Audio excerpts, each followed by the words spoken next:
কসবা টিভির পক্ষ থেকে আপনাদেরকে স্বাগতম।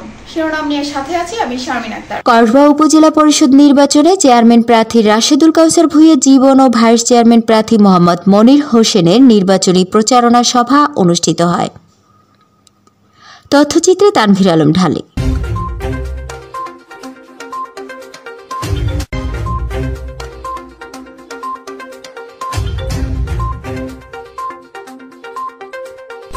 এবারে জানিয়ে দিচ্ছি বিস্তারিত। কসবা উপজেলা পরিষদ নির্বাচনে চেয়ারম্যান প্রার্থী রাশেদুল কাউসার ভূঁইয়া জীবন আনারস প্রতীক, উপজেলা ভাইস চেয়ারম্যান প্রার্থী মোহাম্মদ মনির হোসেন তালা প্রতীক নির্বাচনী সভা অনুষ্ঠিত হয়। আজ এশারবাদ চরনাল মাদ্রাসা মাঠে সভা অনুষ্ঠিত হয়েছে। কসবা উপজেলা আওয়ামী লীগের সহসভাপতি হুমায়ুন কবির সরকারের সভাপতিত্বে নির্বাচনী প্রচারণা সভা অনুষ্ঠিত হয়। এতে প্রধান অতিথি ছিলেন কসবা উপজেলা পরিষদ নির্বাচনে চেয়ারম্যান পদপ্রার্থী অ্যাডভোকেট রাশেদুল কাউসার ভূঁইয়া জীবন আনারস প্রতীক। বিশেষ অতিথি ছিলেন উপজেলা ভাইস চেয়ারম্যান মোহাম্মদ মনির হোসেন তালা প্রতীক।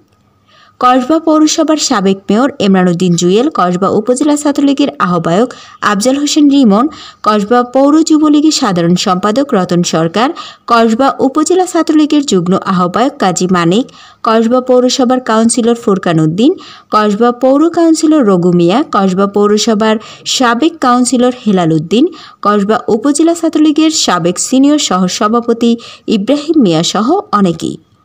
বক্তারা বলেন, আসন্ন উপজেলা পরিষদ নির্বাচন সুষ্ঠু ও শান্তিপূর্ণভাবে অনুষ্ঠিত হলে আনারস ও তালা প্রতীক বিপুল ভোটে জয়ী হবে বলে বক্তারা জানান। প্রধান অতিথি ও বিশেষ অতিথি বলেন, আনারস ও তালা প্রতীকে ভোট দিয়ে বিজয় করার আহ্বান জানান।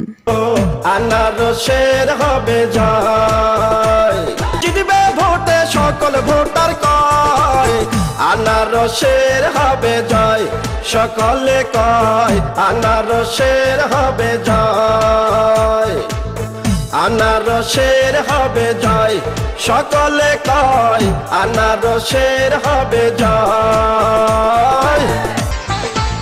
কি সুন্দর তালা মার্কা দেখে তো মন মানে না, জয় হবে ইনশাআল্লাহ, তালা মার্কার হবে জয়, জনগণ কয় তালা মার্কার হবে জয়। এতক্ষণ ধরে কসবা টিভির সাথে থাকার জন্য আপনাদেরকে ধন্যবাদ। কসবা টিভিকে লাইক, শেয়ার এবং সাবস্ক্রাইব করে পাশে থাকুন।